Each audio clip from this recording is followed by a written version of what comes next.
Bread Givers by Anzia, Yezierska.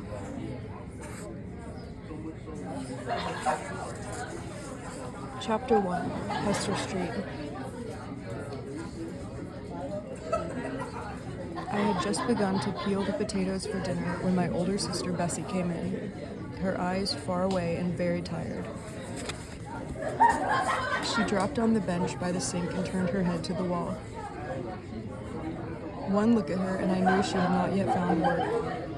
I went on peeling the potatoes, but I no more knew what my hands were doing. I felt only the dark hurt of her weary eyes. I was about 10 years old then, but from always it was heavy on my heart, the worries for the house, as if I was mother. I knew that the landlord came that morning, hollering for the rent, and the whole family were hanging on Bessie's neck for her wages. Unless she got work soon, we'd be thrown in the street to shame and to laughter for the whole world. I already saw all our things kicked out on the sidewalk like a pile of junk. A plate of pennies,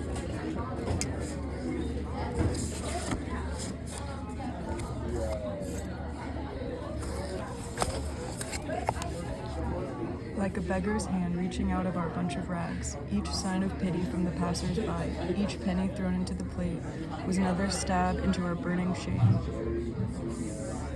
Laughter and light footsteps broke in upon my dark thoughts. I heard the door open. "Give a look only on these roses for my hat," cried Masha, running over to the looking glass over the sink. With excited fingers, she pinned pink paper roses under the brim. Then, putting on her hat again, she stood herself before the cracked, fly-stained mirror and turned her head first on this side and then on the other side, laughing to herself with the pleasure of how grand her hat was. Like a lady from Fifth Avenue I look, and for only 10 cents from a pushcart on Hester Street. Again, the door opened, and with dragging feet, my third sister finally came in.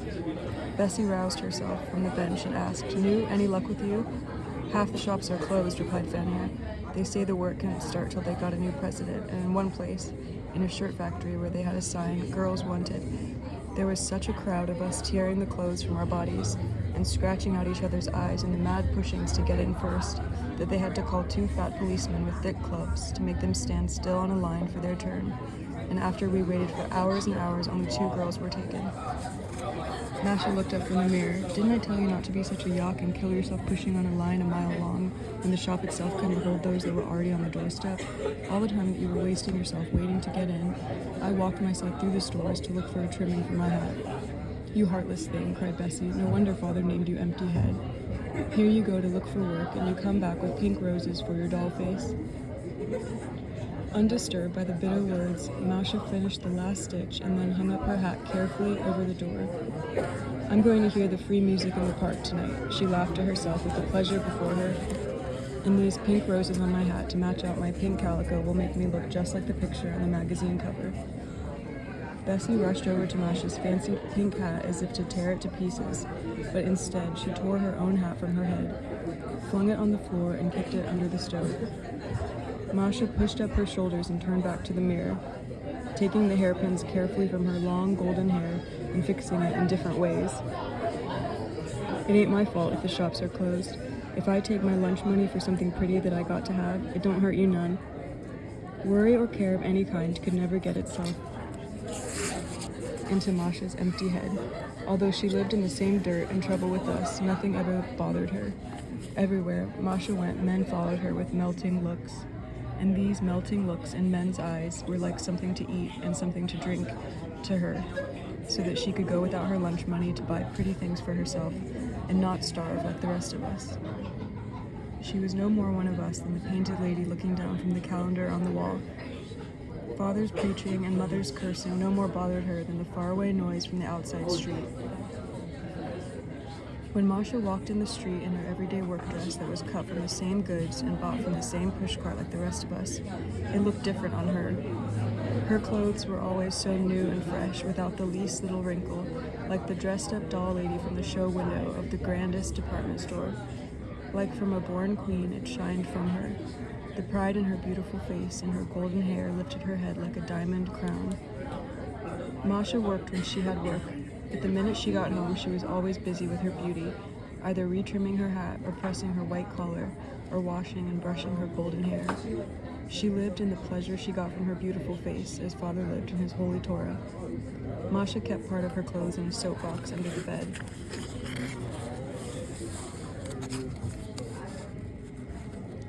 Everything in it was wrapped around with newspapers to keep the dirt out. She was so smart in keeping her things in perfect order that she could push out her box from under the bed in the middle of the dark night and know exactly where to put her hand to find her thin lace collar, on her handkerchief, or even her little beauty pin for the neck of her shirtwaist. High up with a hanger on a nail nearly to the ceiling so that nobody's dirty hands should touch it, hung Masha's white starched petticoat, and over it her pink calico, and all around them an old sheet was tacked about with safety pins so she could tell if anybody touched it.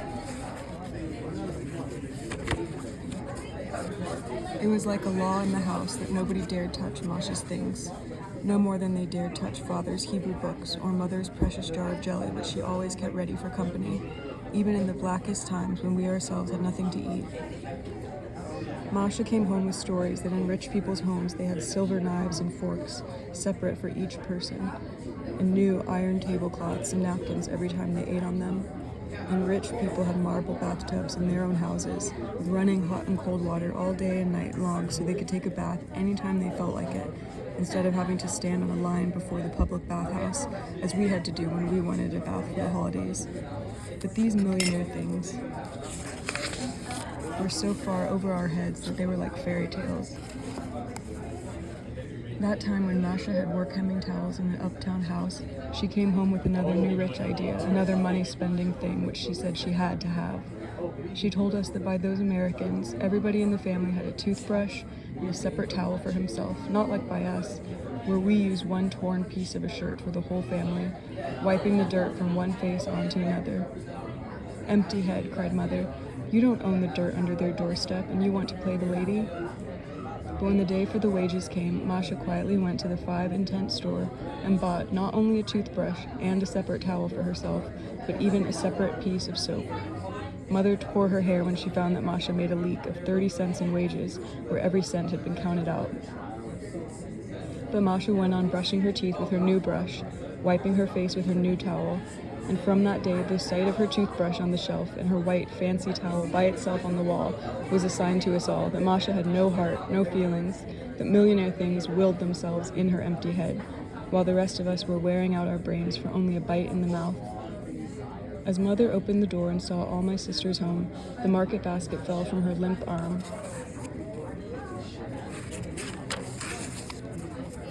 Still no work, she wrung in her hands. 6 hungry mouths to feed and no wages coming in. She pointed to her empty basket. They don't want to trust me anymore. Not the grocer, not the butcher, and the landlady is tearing from me my flesh, hollering for the rent. Hopelessly, she threw down her shawl and turned to me. "Did you put the potatoes on to boil?" Then her eyes caught sight of the peelings I had left in the sink. "Goslin, bandit!" Her cry broke through the house. She picked up the peelings and shook them before my eyes. You'd think potatoes grow free in the street. I eat out my heart, running from pushcart to pushcart, only to bargain down a penny on 5 pounds, and you cut away my flesh like a murderer. I felt so guilty for wasting away so much good eating. I had to do something to show Mother how sorry I was. It used to be my work to go out early every morning while it was yet dark and hunt through ash cans for unburned pieces of coal and search through empty lots for pieces of wood. But that morning I had refused to do it anymore. It made me feel like a beggar and thief when anybody saw me. "I'd soon go to work in a shop," I cried. "Who will give you work when you're so thin and small, like a dried-out herring? But I'm not going to let them look down on me like dirt, picking people's ashes," and I cried and cried so that Mother couldn't make me do it. But now I quietly took the pail in my hand and slipped out. I didn't care if the whole world looked on me. I was going to bring that coal to Mother even if it killed me. "You've got to do it, you've got to." I kept talking to myself as I dug my hand into the ashes. "I'm not a thief, I'm not a thief. It's only dirt to them, and it's fire to us. Let them laugh at me." And I did not return home till my pail was full of coal. It was now time for dinner. I was throwing the rags and things from the table to the window, on the bed, over the chairs, or any place where there was room for them. So much junk we had in our house that everybody put everything on the table. It was either to eat on the floor or for me the job of cleaning off the junk pile 3 times a day. The school teacher's rule, a place for everything and everything in its place, was no good for us because there weren't enough places. As the kitchen was packed with furniture, so the front room was packed with Father's books. They were on the shelf, on the table, on the windowsill, and in soap boxes lined up against the wall. When we came to America, instead of toppling along feather beds in the samovar and the brass pots and pans like other people, Father made us carry his books. When Mother begged only to take along her pot for gelfruit fish and the 2 feather beds that were handed down to her from grandmother for her wedding presents, Father wouldn't let her. "Woman," Father said, laughing into her eyes, "what for will you need old feather beds? Don't you know it's always summer in America? And in the new golden country, where milk and honey flow free in the streets, you'll have new golden dishes to cook in, not weigh yourself down with your old pots and pans. But my books, my holy books, always were and always will be the light of the world. You'll see how all America will come to my feet to learn." No one was allowed to put their things in Father's room any more than they were allowed to use Masha's hanging. Of course, we all knew that if God had given Mother a son, Father would have permitted a man-child to share with him his best room in the house. A boy could say prayers after his father's death. That kept the father's soul alive forever. Always Father was throwing up to Mother that she had borne him no sons to be an honor to his days and to say prayers for him when he died. The prayers of his daughters didn't count because God didn't listen to women. Heaven and the next world were only for men. Women could get into heaven because they were wives and daughters of men. Women had no brains for the study of God's Torah, but they could be the servants of men.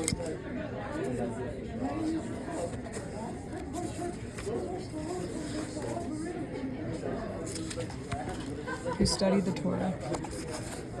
Only if they cooked for the men and washed for the men and didn't nag or curse the men out of their homes. Only if they let the men study the Torah in peace, then maybe they could push themselves into heaven with the men to wait on them there.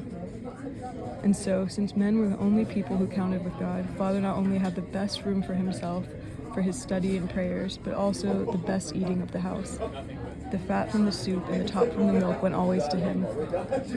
Mother had just put the soup pot and plates for dinner on the table when Father came in. At the first, the look on Mother's face, he saw how she was boiling, ready to burst. So instead of waiting for her to begin her hollering, he started. "Woman, when will you stop darkening the house with your worries? When I'll have a man who does the worrying. Does it ever enter your head that the rent was not paid the second month?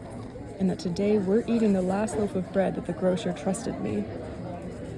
Mother tried to squeeze the hard, stale loaf that nobody would buy for cash. "You're so busy working for heaven that I have to suffer here such bitter hell." We sat down to the table. With watering mouths and glistening eyes, we watched Mother skimming off every bit of fat from the top soup into Father's big plate, leaving for us only the thin, watery part.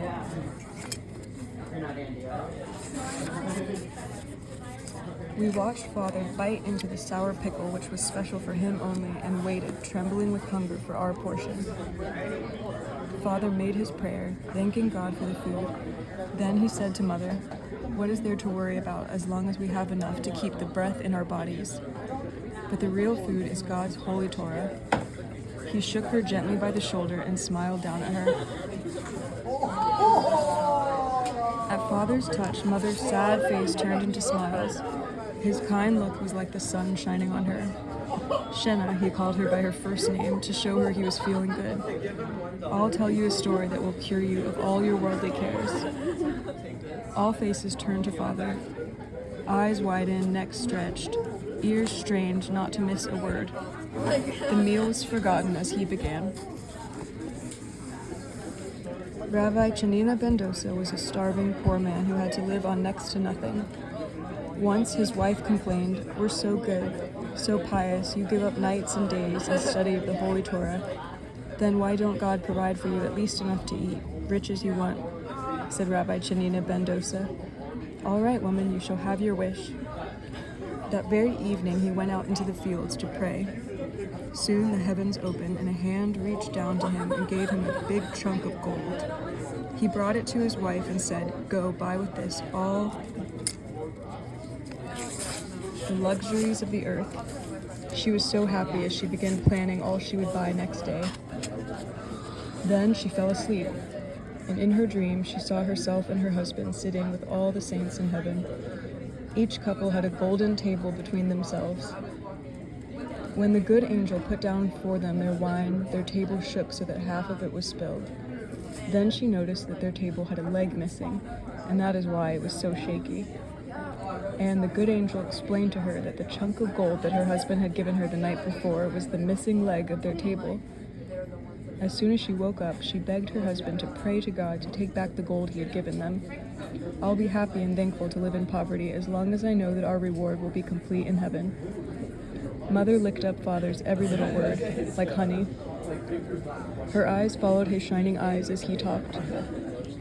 "Nushana?" He wagged his head. "Do you want gold on earth or wine of heaven?" "I'm only a sinful woman," Mother breathed, gazing up at him.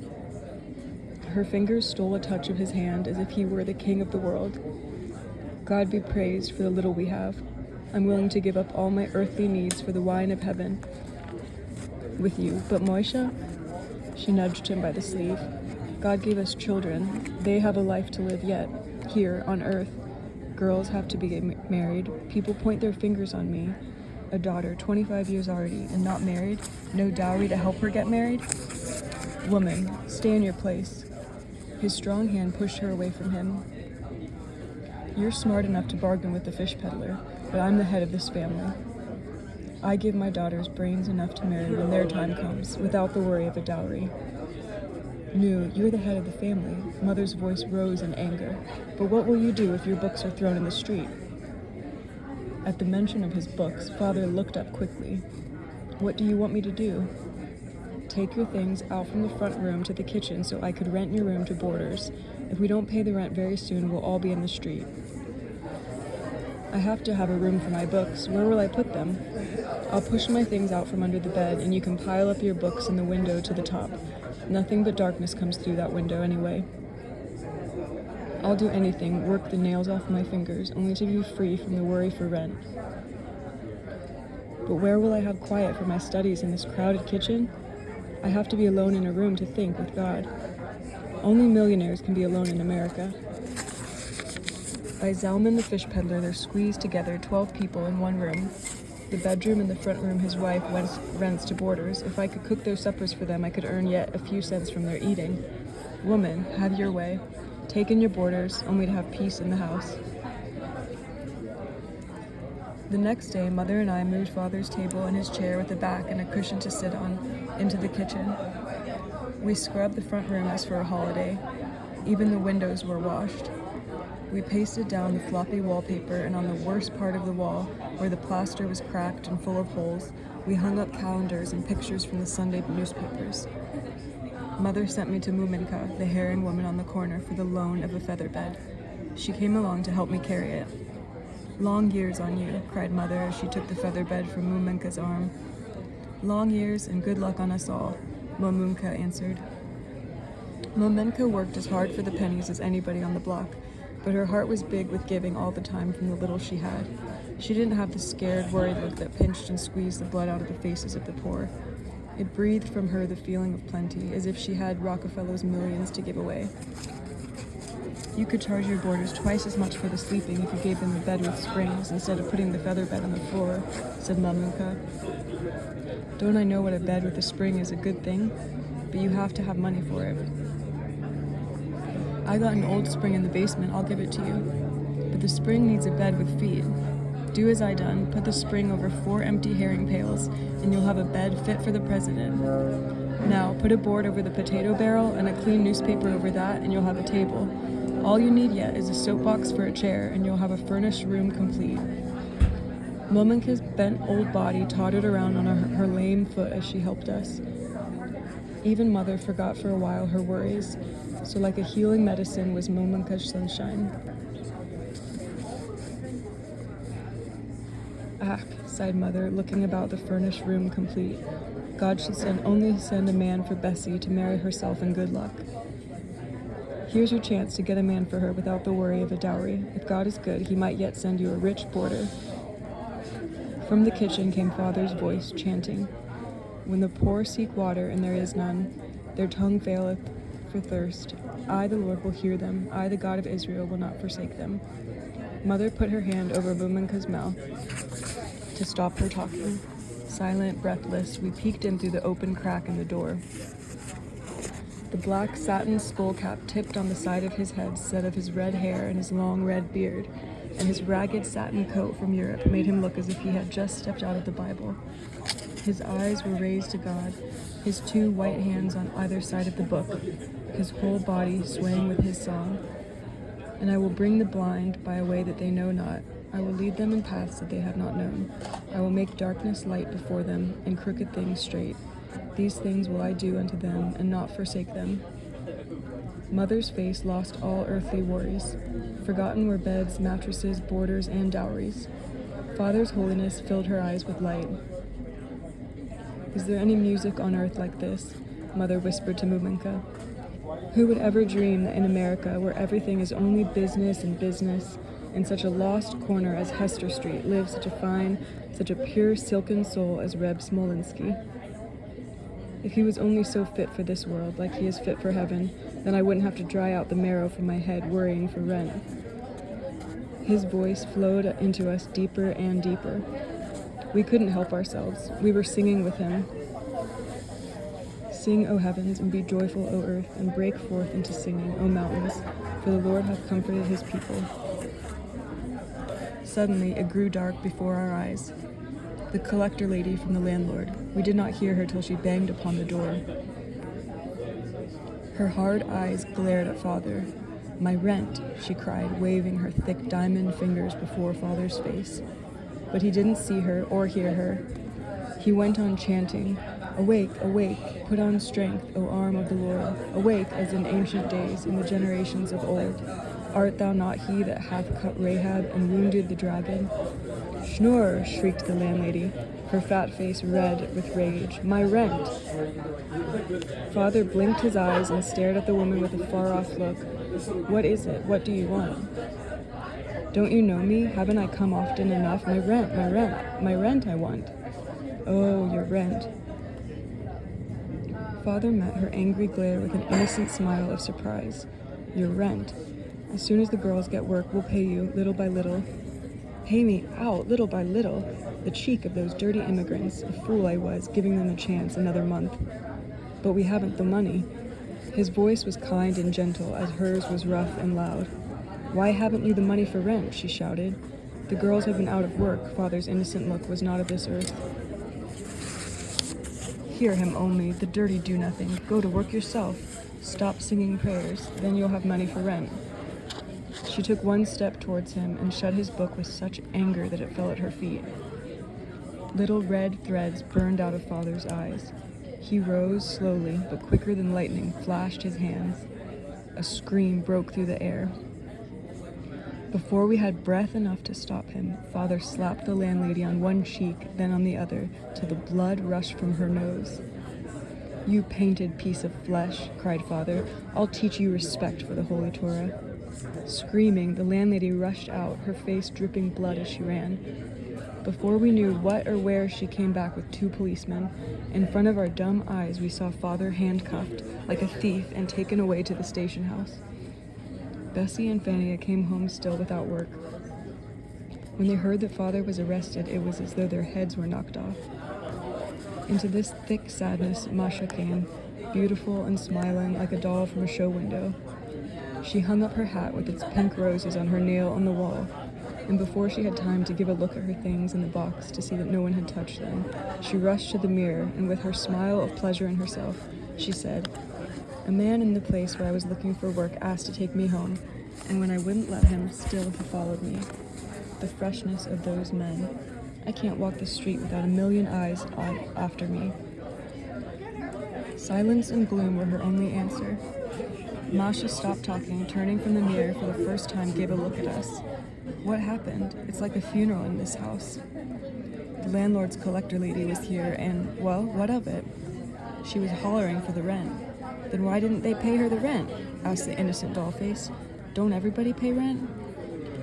Mother began to scream and knock her head with her fists. Stone, empty-headed, brainless stone I had for a child. My own daughter living in the same house with us, asking why did the landlady come? Why don't they pay her the rent? Not listening to Mother's cursing and screaming, Masha looked about for something to eat. The stove was cold. No food was on the table. Why ain't there something to eat? I'm starved. Then Masha caught sight of 2 quarters on the table that Mamunka had left when she came to comfort us. What should I buy for supper? Masha asked, reaching for the money.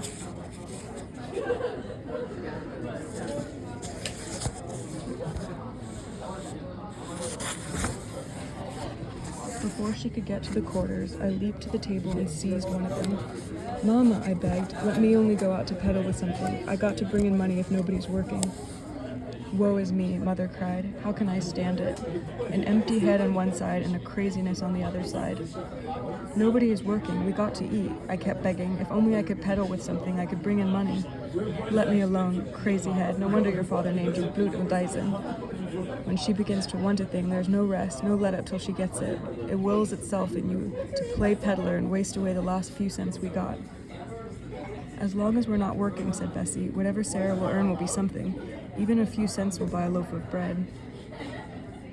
Without waiting for Mother to say yes, I ran out with the quarter in my hand. I saw Masha to go to a pushcart of Frankfurters, but I, with my quarter, ran straight to Muminka.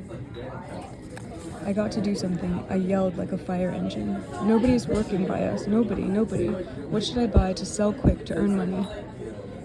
Mamenka thought for a minute, then she said, I got some old herring left in the bottom of this barrel. They're a little bit squashed, but they ain't spoiled.